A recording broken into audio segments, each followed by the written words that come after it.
In the lush green valleys of the Himalayas, where the air was pure and the rivers sang serene melodies, there resided a small community of yogis devoted to the path of self-discovery. Among them was Guru Adi, a revered teacher known for his profound wisdom and serene demeanor. One day, a new disciple named Vihaan arrived at the community. Eager and loquacious, Vihaan was filled with an endless stream of questions and thoughts, which he voiced without hesitation. "Guru Adi, how does one find true peace? How do I master the yoga asanas quickly? What is the ultimate truth?" he asked, his words tumbling over one another. Guru Adi listened silently to Vihaan's barrage of inquiries, his eyes reflecting a calm that contrasted sharply with Vihaan's restless energy. After what seemed like an eternity, Guru Adi spoke, his voice as gentle as the breeze. "Vihaan, I will answer all your questions, but first you must undertake a task. For the next 7 days, you are to observe Mauna, the vow of silence." Vihaan was taken aback. Silence? How could not speaking teach him anything? However, he had great respect for Guru Adi and agreed to the challenge, albeit reluctantly. The first day was torturous for Vihaan. Used to expressing every thought aloud, he found himself struggling with the quiet. He observed the other disciples moving gracefully through their practices, their faces serene and untroubled. Vihaan felt a storm of words within him, but with no outlet, he became increasingly frustrated. As the days passed, however, the layers of frustration began to peel away, revealing a new sense of perception. Vihaan started to notice the subtle rustle of leaves, the patterns of birds flying across the sky, and the soft whisper of the wind. His yoga asanas improved as he began to listen to his body's rhythm and its interaction with the natural world around him. By the 4th day, Vihaan realized he was no longer battling to keep silent. The silence had become a part of him. He began to experience a profound peace he had never known.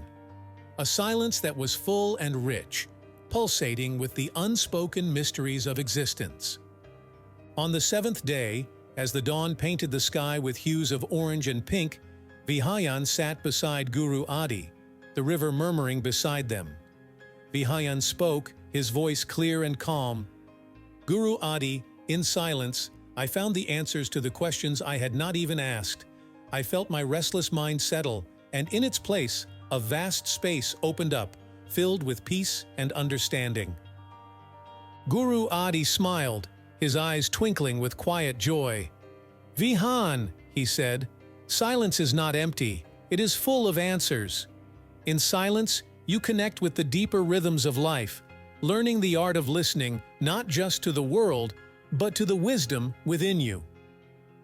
From that day forward, Vihaan embraced silence as a powerful tool in his spiritual journey. He learned that silence is not merely the absence of sound, but a profound teacher, revealing truths that words often obscure. And so, in the sacred silence of the Himalayas, Vihaan found his peace, understanding that in the stillness lies the profound power of the universe, echoed in the quiet hum of existence itself. As Vihaan continued to cultivate the practice of silence, he came to share his revelations with those around him, passing on the wisdom of his experience. In their gatherings, he often recalled the words of Lord Krishna, "Set thy heart upon thy work, but never on its reward." Vihaan learned that the work of silence was its own reward, bringing inner peace and insight without seeking external validations. One evening, as the sun dipped behind the mighty Himalayan peaks, casting a golden glow over the ashram, Vihaan addressed a small group of newer disciples. "In the quietude of our minds lies the greatest power to transform our lives," he said. "As Buddha taught us, silence the angry man with love.